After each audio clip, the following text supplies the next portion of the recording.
Avery, whose show is this?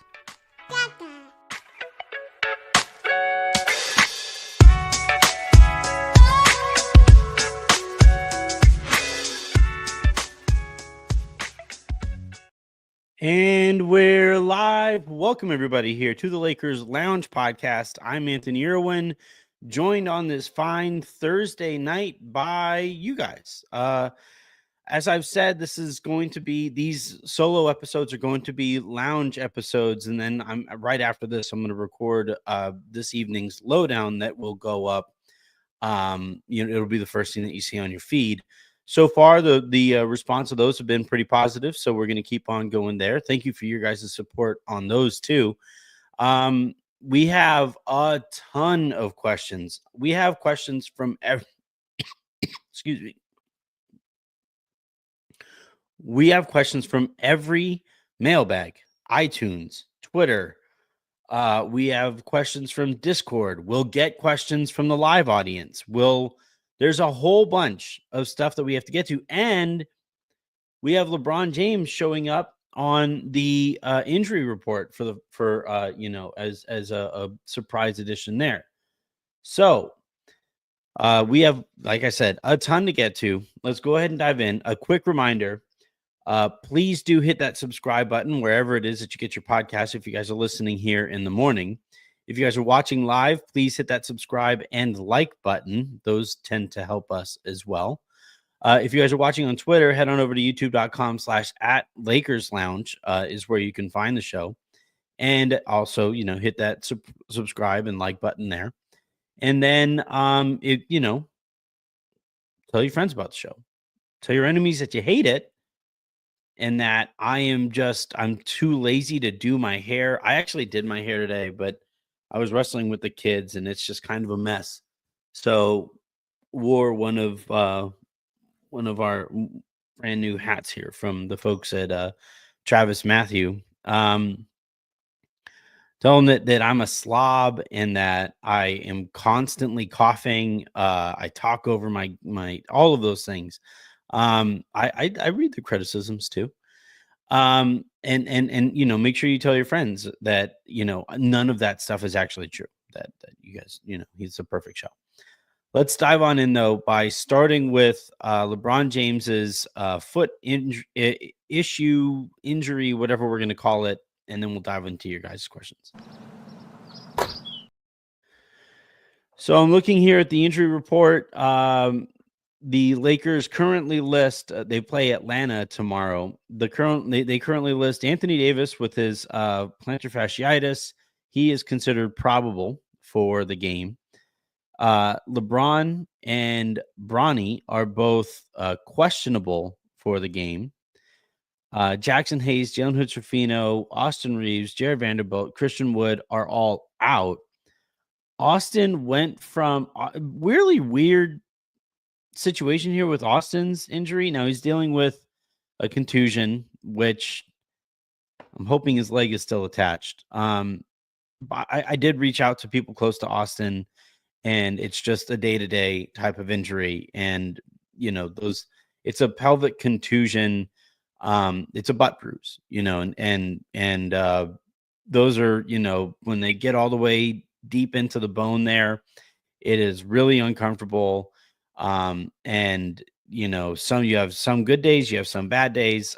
So it kind of makes some sense that it would be kind of up and down, but, Austin at one point was upgraded from doubtful to questionable. And you're thinking, okay, well, maybe this guy is coming back, soon. Then before their last game, he was considered out, he was eliminated from contention, for that game.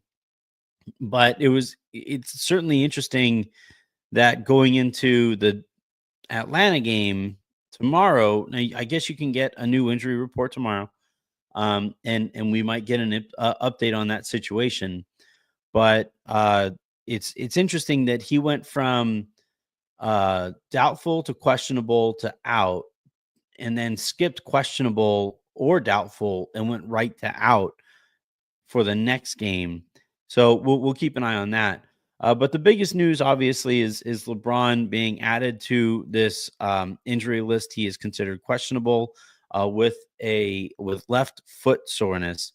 Um, Honestly, a foot problem would explain a lot of the shooting stuff, right? And we saw in those playoffs a couple of years ago when LeBron just couldn't throw a pea in the ocean. That had a lot to do with, some foot problems that he was having back then.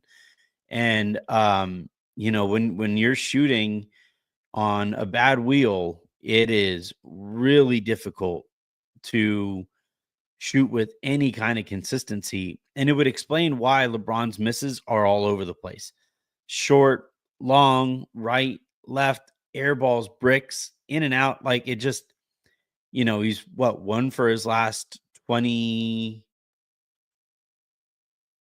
one for his last like 20 attempts from 3-point range. If he's having foot problems, that would kind of explain it. And, ideally, LeBron would take tomorrow off. Now, Atlanta has won 5 in a row. They're playing good basketball. So it isn't like, oh, well, you should be able to beat Atlanta without LeBron. You would really risk losing to Atlanta if LeBron doesn't play. But if it's a foot problem, and given the way that LeBron has played, I still probably side with playing this really with a ton of caution. Your next game after that is the Blazers. And then you have 5 days in between the Blazers game and their next game with Minnesota. So you could give LeBron upwards of like a week if he sits out the next couple of games before he's expected to play again. That would be huge for LeBron. By the way, I have no idea what we're going to do in those 5 days between the Portland game and the Minnesota game. I'm going to lose my mind. Twitter's going to get ugly if they lose that Portland game and you have to sit on that for 5 games. But the problem with like sitting LeBron is that with Austin considered out, now you're down to just D'Angelo Russell is your only creator and initiator out there. And obviously that is not a spot that JJ Redick would want to be in. So man, it's a tough, you have Gabe, I guess, who could help a little bit. Max, I would really prefer to keep him as far away from creation as possible. Pause. And then, we'll, with the rest of the roster there just isn't any creativity there. And I could see why LeBron would look at the situation and be like, yeah, I'll just go, I'll give it a go. And then I will have that 5-day break. Maybe you play him against Atlanta and then you don't play him against Portland and you do have that full week in between the Atlanta and Minnesota game. Maybe that makes some sense. But kind of regardless here, it's a difficult spot that the Lakers find themselves in. It's a shallow roster, it's a thin roster, and it's now a banged up roster as well. And given the type of injury that Austin is currently dealing with, where it is this up and down, take one step forward, couple steps back type of recovery period with yet another contusion.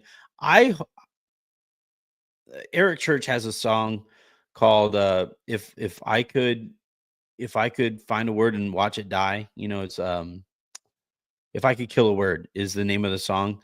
Contusion is pretty high up on the list of words I would like to kill at this point as it pertains to the Lakers, because Trevor Ariza had one, basically ended his season. You had Kendrick Nunn, obviously, he dealt with one, and then it became an F fusion, and it was FU. Shun is how that went.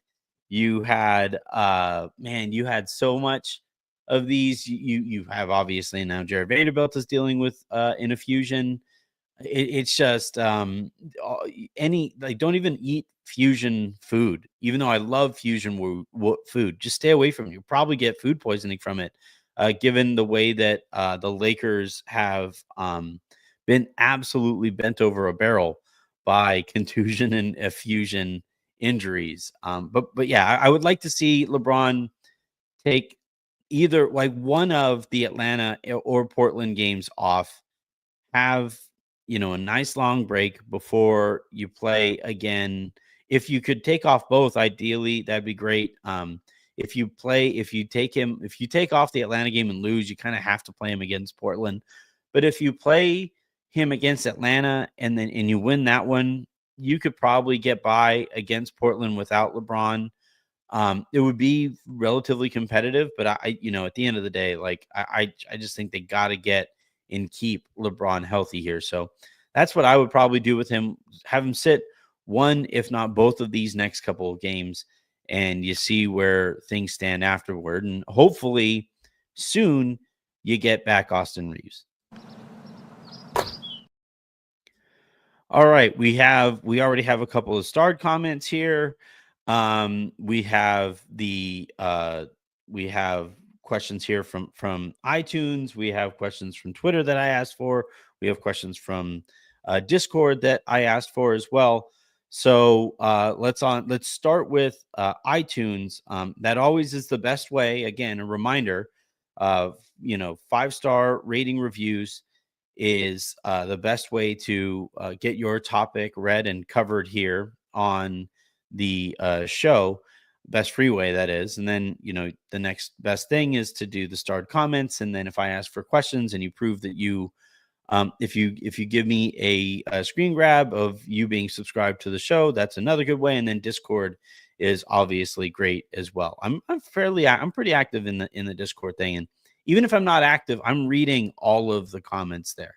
It's just that with the writing and the now the additional show and then Passport, and then I got a promotion there at Odyssey, which I can't wait to talk to you guys about at the beginning of the new year. It's been a busy time. So I promise I'm reading the comments and occasionally I'll respond on Discord. And if you guys want that Discord link, I can put that in the comments.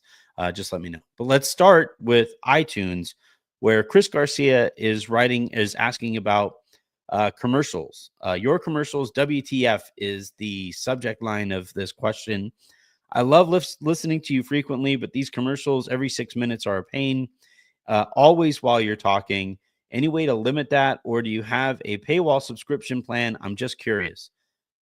All right. So here's the thing. My industry is in a brutal patch where we as creators and our employers and we have to do everything that we possibly can to squeeze as much juice from the stone as we can. And I know that gets tough for you, the listener. I would love to be able to just scale back the ads and have better relationships that are more fruitful and then fewer of them. That would be great, but that's just not the world that we're living in. I am going to talk to my bosses to see if they have considered a subscription plan that would allow you to get free, like ad free episodes. One thing I'm thinking about doing is, seeing as the Substack has gone basically silent. One thing I could do is just move the audio to Substack, and if you are a subscriber to the Substack, you can get the episodes, all of the episodes there ad free every month. That I think is, and I would charge the absolute least that Substack allows you to charge. I think I looked the other day, it's like $5 a month. I wish it was less, but that's the absolute least that Substack allows you to charge there, and that's how things go there. But I understand. Trust me, I do. But this is how we all make our living, and this is the industry that we work in. Saw Vox had another series of layoffs there too today. My heart breaks for those guys who get laid off right before the holidays. Just absolutely brutal timing there from Vox. It's just everything is in a tough spot right now, and the economy is in a tough spot right now, and we just got to get through it. And hopefully when things pick up, will have better relationships with fewer ad partners, and would therefore be able to run fewer ads. But this is just kind of how it's going to go for a little bit. All right, let's get to the super comments, which means Brandon Oming writes, Gabe in 2 seconds for Jonas, Rui, JHS, and 1 first for DFS and Sharp. Get back a wing defender and 2 physical big men to back up or even start with AD.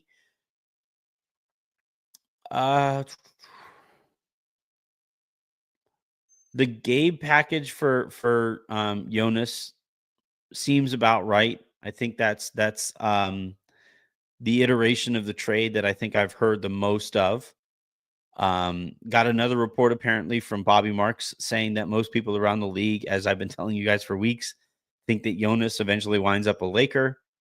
I know Rob and the Wizards have a good verbal, line of communication, and their negotiations over the summer for Kuz were a lot less fractured than the ones with, say, like them and Portland for Jeremy Grant. There was at least a back and forth there, whereas like with Portland, it was pretty much like, any update? No, go bleep myself. Okay. Anytime they asked about Jeremy Grant and said they didn't want to give 2 picks. So we'll kind of see, what's going on there. But the Gabe in 2 seconds for Jonas makes some sense there. Probably try to keep that at 1. I don't think you need to give up 2. Rui, JHS, and a first for DFS and Sharp. Sharp is rebounding the shit out of the ball recently. The only problem there is that, like, now you went from not enough centers to now you have 4 backup centers. So you'd have to find something to do eventually with Christian Wood and Jackson Hayes. If Wood is ever healthy, if Hayes is ever healthy, I know. But now you go from like an empty center rotation to a crowded one. And given the Lakers' luck, all of those guys would just magically get healthy as soon as Jonas walks through the door. And surely it would be purely coincidental and have nothing to do with the fact that some guy walked in and is going to take all of their minutes. But yeah, and then Day'Ron Sharp, I think I prefer over Hayes and Wood together. So I like the idea of going out and getting Sharp. I know the Lakers have a good relationship with Sharp's agent, the same agent as agency that reps Austin. So that, I think, also helps you there a little bit. A first for Dorian Finney-Smith. I think the Lakers would hesitate right now on that one. I do think he eventually goes for a first. It's just a matter of like protections and all of that stuff. But I wrote this for Clutch Points, narrated it for yesterday's lowdown. That sooner than later, the Lakers gotta pull the trigger here. The Rui trade early in the season a couple of years ago is kind of what I have in mind. Just do something to shuffle the deck here a little bit and refresh the energy in the building right now, because it does seem pretty stale.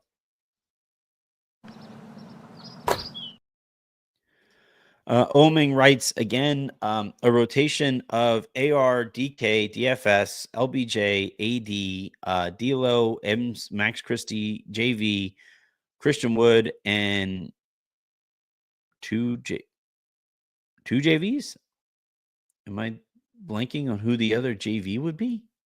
I think you wrote JV twice on accident. Would be very solid. Oh, Jared Vanderbilt. Man, doesn't that say something that I forgot about Jared Vanderbilt? Woof. Still have Sharp as your third center. Can also do something with Hayes and Reddish too. I think. I don't know if I want to go out on this limb. Nah, screw it. We're going into the weekend. I think we're going to start hearing Rui's name in some of these trade talks. I'm not going to share too much here, but the Lakers don't have very many options. He's the only healthy wing. He's youngish, flashed some stuff in the playoffs. And yet, like for the Lakers, they were hoping for a lot more than they have gotten from Rui this year.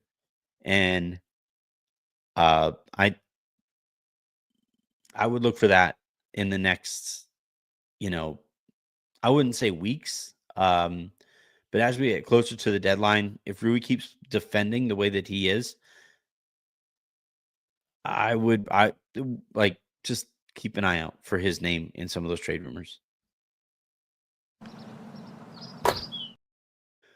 Avant Traders writes, I think there's any chance the Lakers aren't willing to trade the 2 first-round picks. Any chance? Uh, yeah, there's a chance of that being a possibility. If the Lakers, continue to be mediocre and the front office thinks that there isn't enough that can be done to elevate this team to real contention, then yeah, I like they might finish the season with both of those first rounders in their pockets still. Um I- all like even if that's the outcome, obviously I'd be pretty annoyed. But what bothered me more than not moving the first rounders the previous year was not moving second rounders either. They have like 6 or 7 second rounders at their disposal. Guys go for second round draft capital like all the time. And if you combine expiring contracts with second round draft capital, uh you should be able to get something in return there. So, yeah, whether it's finishing the season with 2 first round picks, it would be very disappointing and stuff like that. But the thing that like really set me off over the last couple of transaction periods, whether that be last year's deadline and then this last summer, is the fact that there were no marginal moves using those second round picks to either clear roster spots for guys that aren't going to play for you and shouldn't be playing for you, or moving those second round picks to go out and get some depth or some youth or some athleticism, a different ingredient, right? Like the Lakers' problem right now is that they keep on trying to cook different meals with all of these different lineups with very similar players. They're all these like offensive minded, not exactly like slow footed, but also not exactly fast footed players. And it just leads to this very kind of soft and slow and unathletic roster up and down. Go out and get somebody who's like noticeably fast. I remember when the Lakers, when the Lakers made who was the guy, the point guard that they got that Ron Artest actually was like complaining that he's playing too fast. Help me out here. Who was the point guard that they got from Cleveland? And um, gosh, who was he? Help me out. Like it's bothering me that I'm not. It's not Ennis. It's Raymond. No, damn it. But anyway, the Lakers at that season had like Nash, who was kind of slow. They had Kobe, who was like on the back end of his career, wasn't exactly fast. Artest was kind of a big, bruising small forward, so he wasn't. Thank you, Randy. Gosh dang it. I knew it was Ramon. Ramon Sessions. Yeah, Jalen also coming in here. Ramon Sessions. Yeah, that team was like really slow. And then they went out and they got Sessions, and he was so much faster than everybody. And it introduced this like completely different ingredient that Phil Jackson could cook with, or I guess that was Mike D'Antoni. Was it? I don't know. But they he shows up and he's doing these like one man fast breaks, and eventually Ron Artest, like after one of these games, goes like, "Hey man, slow down. We are old. We can't keep up with you here." And I'm like, "No, shut up, Ron. Like, let the dude run. You guys haven't run all year. Like, let's actually like pick up the pace here a little bit." And I think that's what the Lakers kind of need now is an injection of youth, an injection of give a bleep, an injection of athleticism and physicality and all of these things that the Lakers just are really devoid of right now. And do I think it would fix? Yeah, he eventually, Chris, was a disaster eventually. But initially I was like, man, it's so refreshing to get somebody who's actually goes into like breaks into a sprint every so often. But like, the Lakers right now really need that kind of vibe shifter on the court. And like obviously Raj and I spent a lot of time talking about the culture and how, you know, some mid-season acquisition for second round draft capital is probably not going to have the culture shifting impact that the Lakers really need. But like maybe just by having somebody who like it's kind of like getting a young dog when you're old when your current dog is getting a little older, how that dog was like we have Callie is like 9 and it recently just started getting really cold here in Texas and it's been like affecting her like knee and hip back there and I'm looking it's like man I don't need to watch you age, please. And I've been begging Jen to get a second younger dog so that, this younger dog shows up and pisses off Callie enough that she wants to go out and chase the second dog. And it does like, inject a little bit of energy into, our currently frankly too rapidly aging pup and Callie. So like that's kind of what I think this team needs is like somebody who will go out there and like, I obviously am not the biggest fan of Russell Westbrook, the player and stuff like that, especially at the amount of money that the Lakers were paying him when he was there. But you talk to people in Denver, and they all say like, yeah, they like the fact that he'll go out there and just sprint occasionally, and he just lets out this energy, and he walks around with this energy that has helped in that organization a little bit.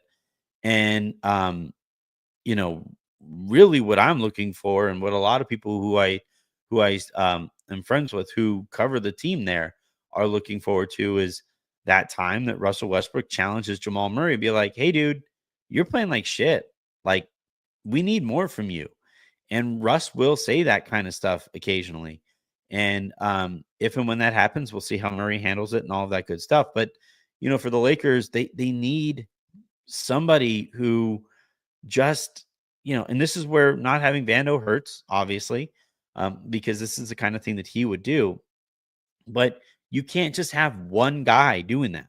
And I said it the other day, still waiting for a real flagrant foul, like not like a ticky tack one that you're looking like, come on, a flagrant two.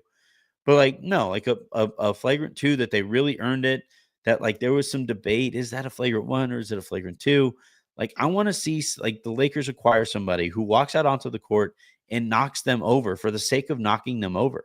Not going so far as, like, Isaiah Stewart, who wants to fight almost every other night. That's a little extreme. But the Lakers, like, they at one point had Dwight Howard, they had Boogie, they had Markieff Morris, and they had all of these like, they had these guys who were like the physical backbone of the team. And then now the physical backbone of the team is like LeBron and AD, and they can't be that. You don't want them doing that stuff. You want a couple of goons. Like you want a couple of guys who the other team is always a little nervous. Like, is that guy gonna keep cheap shot me here? If I drive to the basket, am I gonna like I can't fully expose everything there because I can't pause, but like because I might get laid out.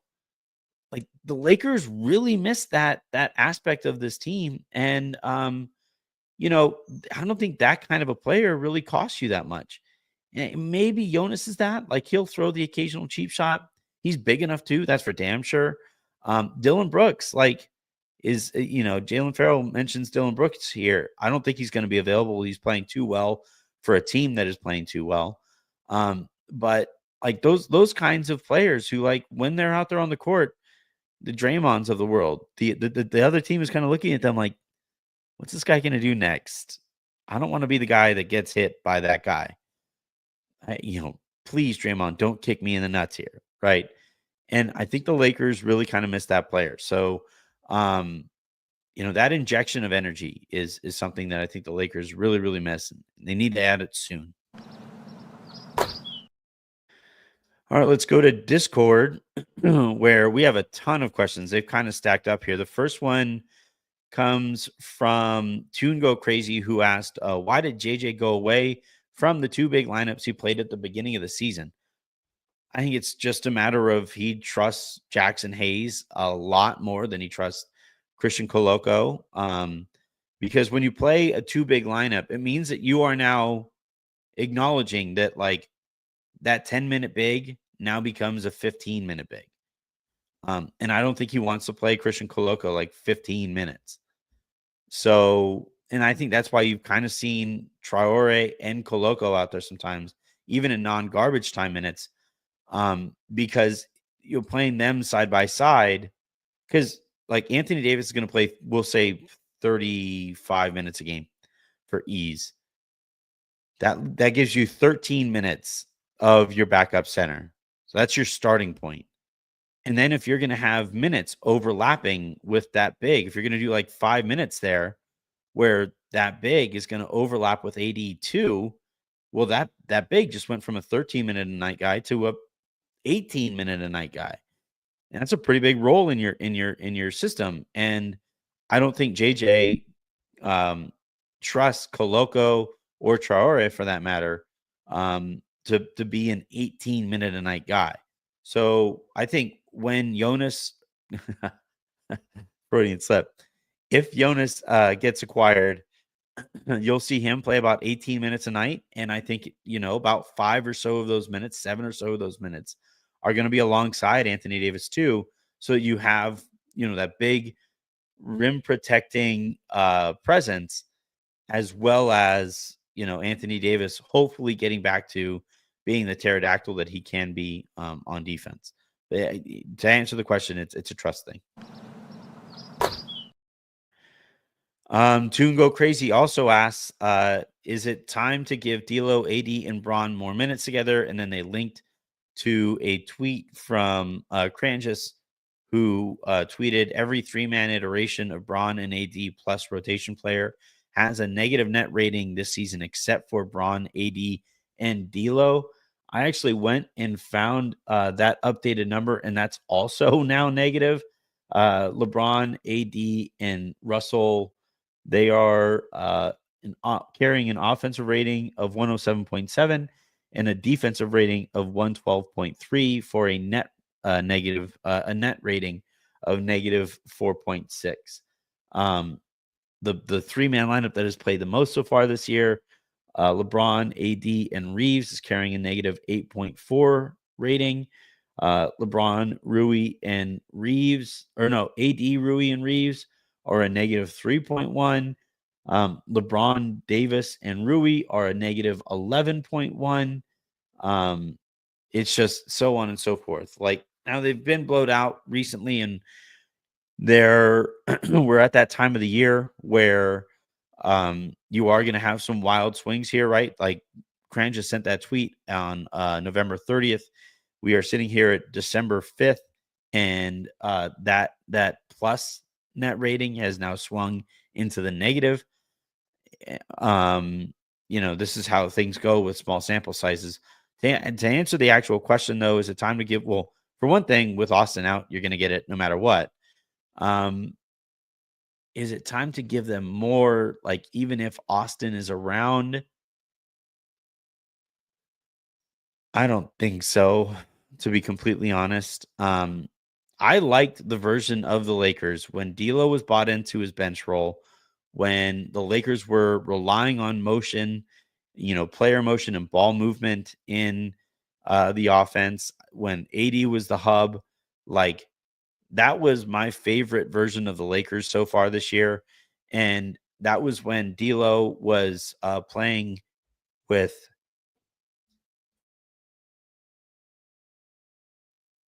that was when D'Lo was playing next to Dalton a ton.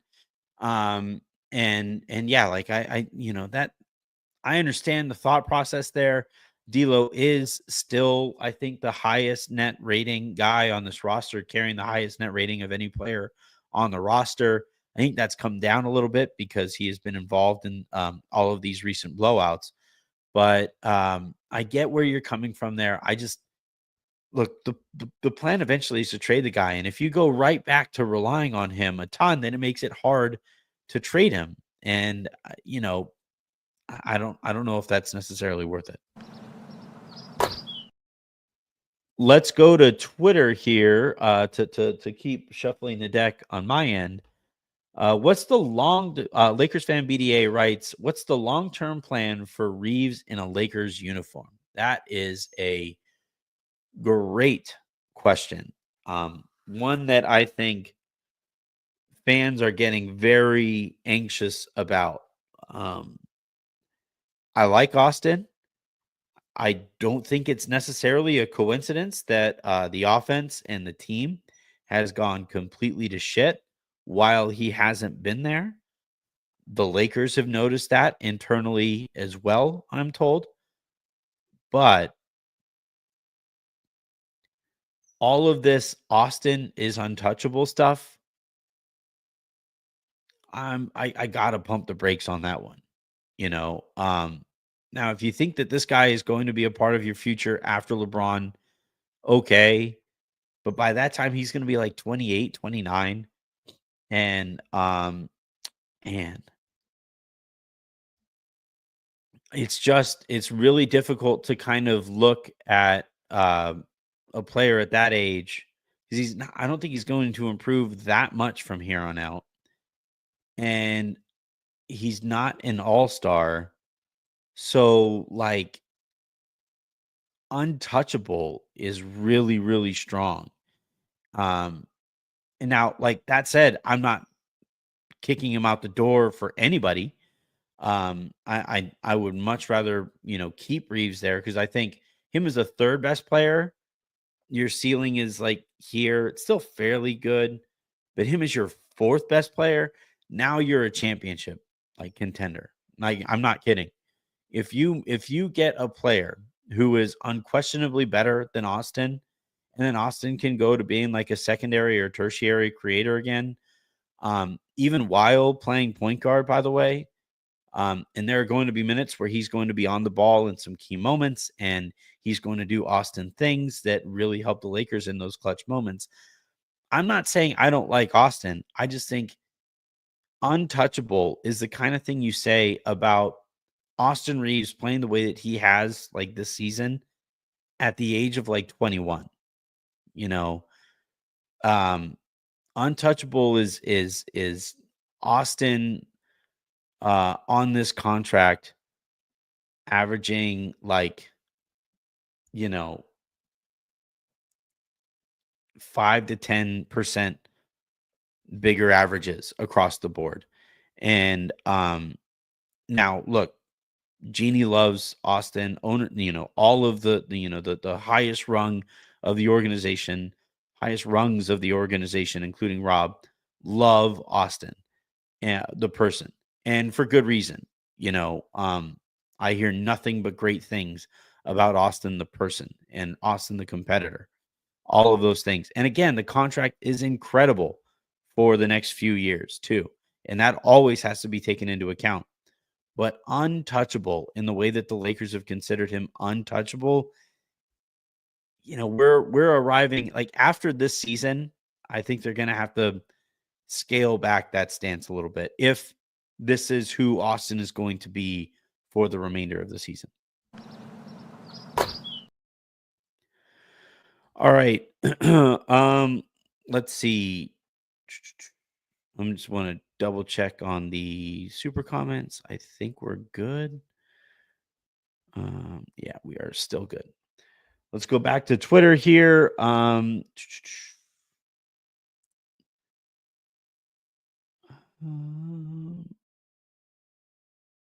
lot of people asking about BI. We've talked about that in the past. All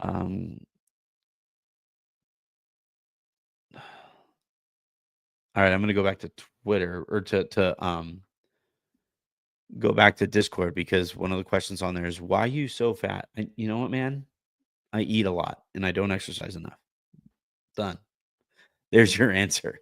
I have lost weight. I'm under 200 pounds or no, not now because the season started, but before the season started, I was under 200 pounds for like the first time in a minute. And unfortunately, I just carry a lot of my weight up in my face. So, and that's been the case since I was born.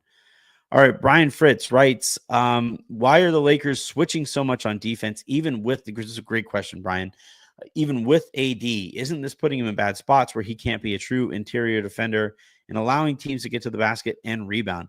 My bigger thing is like not just, even including AD or not including AD and all the switching. Like to me, it's so much of the same look.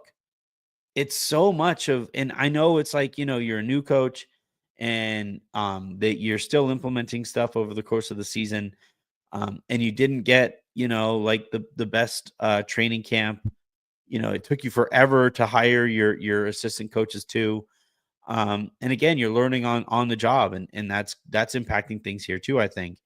But the Lakers, like, I think part of the reason that their offense is so bad is because it's so similar throughout the entirety of the game.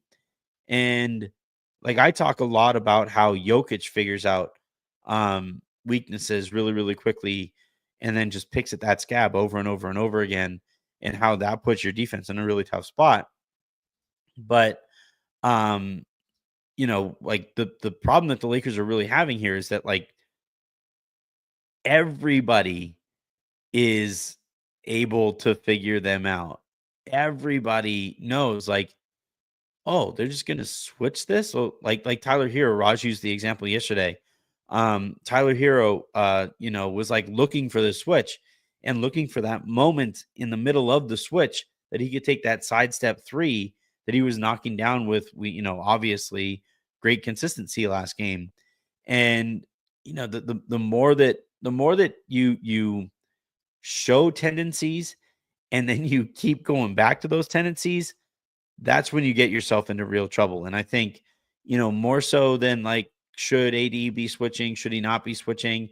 I understand the concern there. But to me, the bigger problem is that it's the same freaking defense all game. I used to have a coach who, our man defense was 55.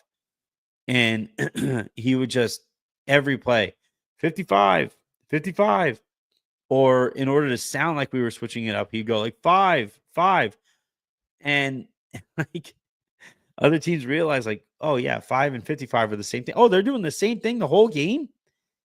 And like it, you know, if you give teams the same look over and over and over again, they're gonna figure it out. And I remember like asking the coach, like, "Hey, man, can we play 23 like on a baseline out of bounds? Can we press? Can we do anything that's different here to just throw them out of their rhythm a little bit?" And then I immediately ran. I have always been this way. I have always been annoying.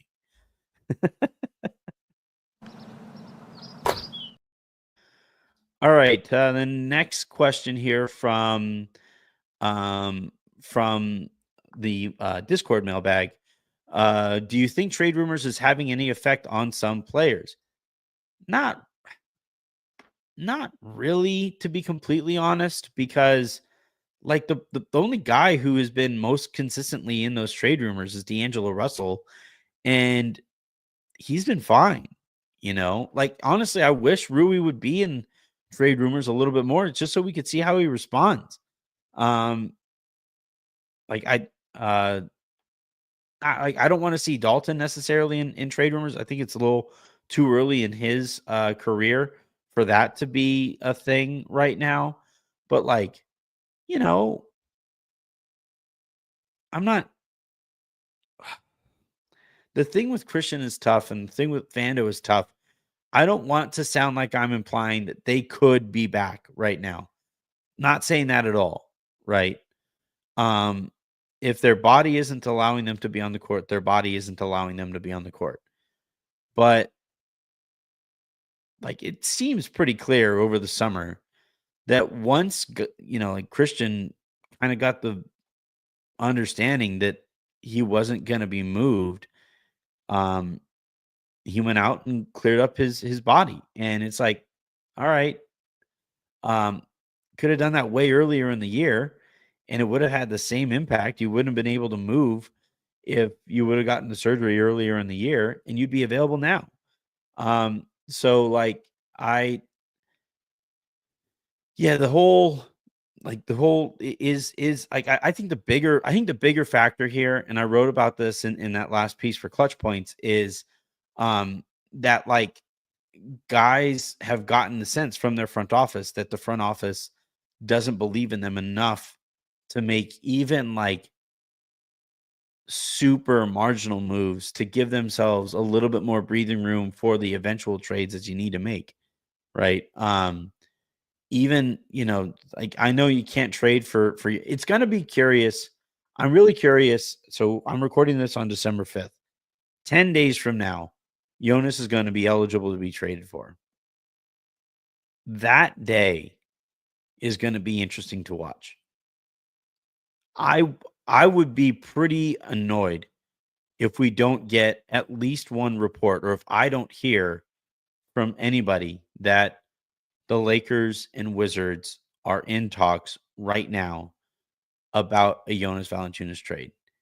Like if that day comes and goes and it's still this same kind of situation, that would piss me off, and I think it would piss off the locker room, because it's like, guys, this wasn't a good enough roster against Denver when we got swept out of the Western Conference Finals.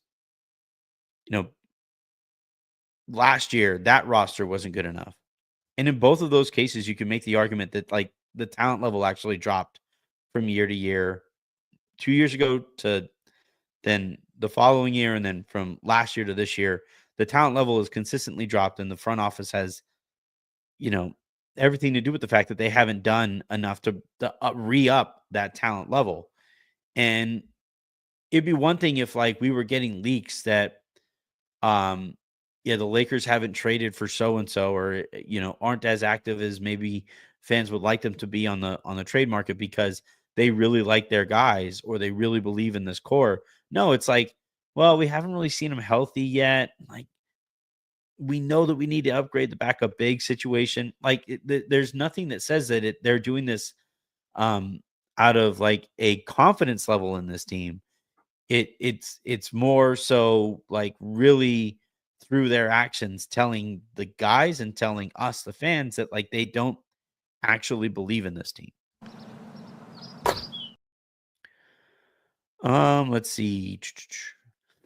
We'll do one more question and then we will get on out of here.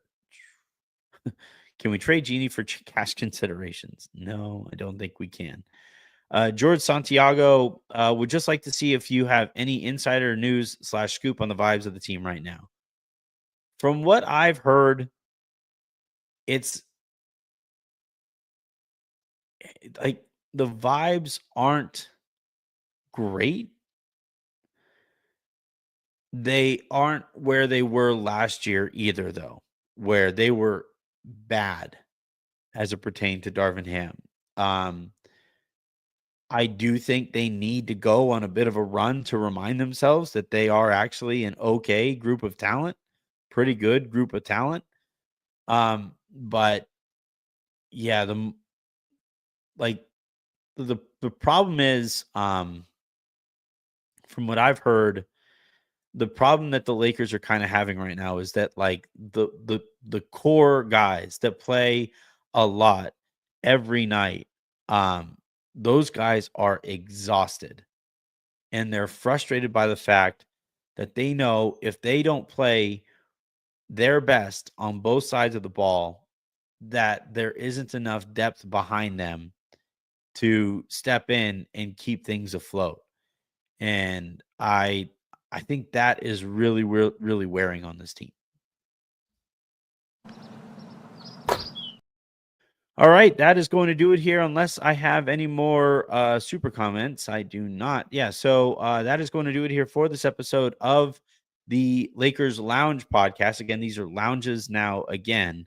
And then I'll be recording a lowdown here in a little bit. Going to give my voice a bit of a break, and then I'll come back here and record a quick lowdown and have that ready for you guys. I usually air that at 12:03 so that it sits at the top of the feed.